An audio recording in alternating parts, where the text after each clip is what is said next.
Hello दोस्तों, आज की वीडियो में हम देखेंगे कि हम इंडियंस को स्टॉक मार्केट में क्यों इन्वेस्ट करना चाहिए और इन्वेस्ट करने के क्या क्या ऑप्शन है। सबसे पहले देखते हैं हम इंडियंस को स्टॉक मार्केट में क्यों इन्वेस्ट करना चाहिए। इसके 4 मेन रीजन है। पहला रीजन है earning returns on your investment. Stock market में इन्वेस्ट करने का बेनिफिट ये है कि आप 10 से 12% तक का इंटरेस्ट गेन कर सकते हो अगर आपने राइट स्टॉक में इन्वेस्ट किया है, और साथ ही आपको एक रिकरिंग इनकम भी मिल जाएगी अगर आपने डिविडेंड स्टॉक में इन्वेस्ट किया है। सेकेंड मेन रीजन है बिल्डिंग वेल्थ ओवर टाइम। दूसरा बेनिफिट ये है कि आप ओवर टाइम अपनी वेल्थ बिल्ड कर सकते हो। इसका मतलब ये है कि जैसे जैसे कंपनी ग्रो करेगी वैसे आप भी वेल्थी होते जाओगे, जो कि आपको हेल्प करेगी आपके गोल्स फुलफिल करने में, like retirement, children's education, building a home. Third और मोस्ट इंपॉर्टेंट रीजन है डाइवर्सिफाई योर पोर्टफोलियो।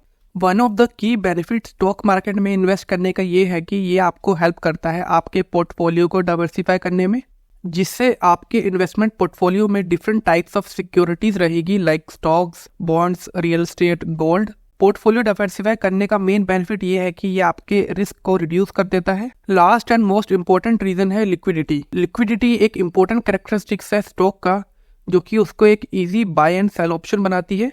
जब हम स्टॉक को लिक्विडेट करते हैं तो मार्केट में लार्ज नंबर ऑफ सेलर्स है, जो कि ईजियर बनाता है स्टॉक सेलिंग को।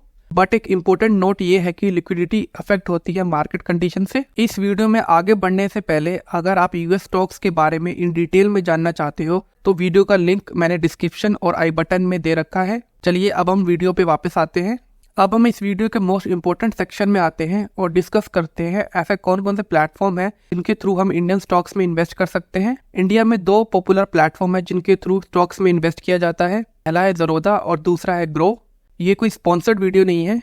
सेफ्टी और रिलायबिलिटी की टर्म्स में दोनों ही सेफ और रिलायबल प्लेटफॉर्म है और दोनों का अपना एक अच्छा यूजर बेस है। फेयर कंपैरिजन करने के लिए मैंने एक कंपैरिजन टेबल बना रखा है, जिसमें मैंने फर्स्ट नंबर पे ज़रोदा और दूसरे पे ग्रो प्लेटफॉर्म को रखा है। अब हम 1 बाय 1 ईच पॉइंट को डिस्कस करेंगे। फर्स्ट पॉइंट है अकाउंट ओपनिंग चार्जेस। ज़रोदा में हमारे 200 रुपीज़ अकाउंट ओपनिंग चार्जेस है फॉर इक्विटी, और अगर हमें कमोडिटीज भी ऐड करनी है तो हमें 100 रुपीज़ एक्स्ट्रा पे करने होंगे। और वहीं ग्रो में हमारे कोई अकाउंट ओपनिंग चार्जेस नहीं है। सेकंड पॉइंट आ जाता है अकाउंट मेंटेनेंस चार्जेस। ज़रोदा में हमारे 300 रुपीज़ पर ईयर, और वहीं ग्रो में हमारे कोई भी अकाउंट मेंटेनेंस चार्जेस नहीं है। अब हम बात कर लेते हैं ब्रोकरेज फी की।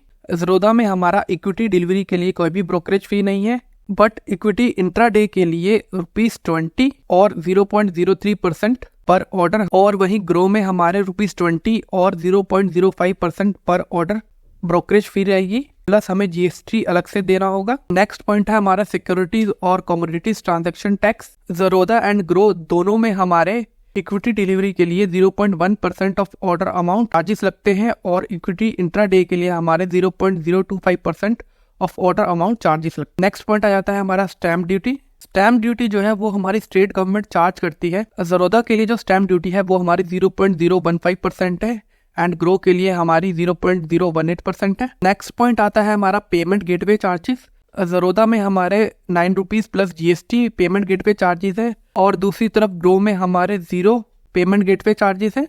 नेक्स्ट पॉइंट आता है डिपॉजिटरी पार्टिसिपेंट चार्जेस, जिसे कि हम डीपी चार्जेस भी कहते हैं। डीपी चार्जेस हमारे सीडीएसएल एंड एनडीएसएल चार्ज करते हैं। ज़रोदा एंड ग्रो दोनों में हमारे same ₹13.5 plus GST charges applicable है। नेक्स्ट पॉइंट है हमारा क्लियरिंग चार्जेस। ज़रोदा एंड ग्रो दोनों में हमारे कोई भी क्लियरिंग चार्जेस नहीं है। उसके बाद आ जाता है हमारा सेबी टर्नओवर चार्जेस। सेबी ज़रोदा से ₹5 पर करोड़ चार्जेस चार्ज करता है, और वहीं ग्रो से वो 0.0001% चार्जेस चार्ज करता है। नेक्स्ट पॉइंट आ जाता है हमारा जीएसटी। ज़रोदा एंड ग्रो दोनों में हमारे 18% जीएसटी चार्जेस एप्लीकेबल है। इन सारे पॉइंट्स को डिस्कस करने के बाद हम आ जाते हैं कंक्लूजन पे कि हमें किस प्लेटफॉर्म पे इन्वेस्ट करना चाहिए। वैसे फ्री फीचर वाइज देखे तो ग्रो ज़्यादा फीचर्स प्रोवाइड करता है, और अगर हम लार्ज कस्टमर वाइज कंपेयर करें तो ज़रोदा ग्रो से आगे निकलता है।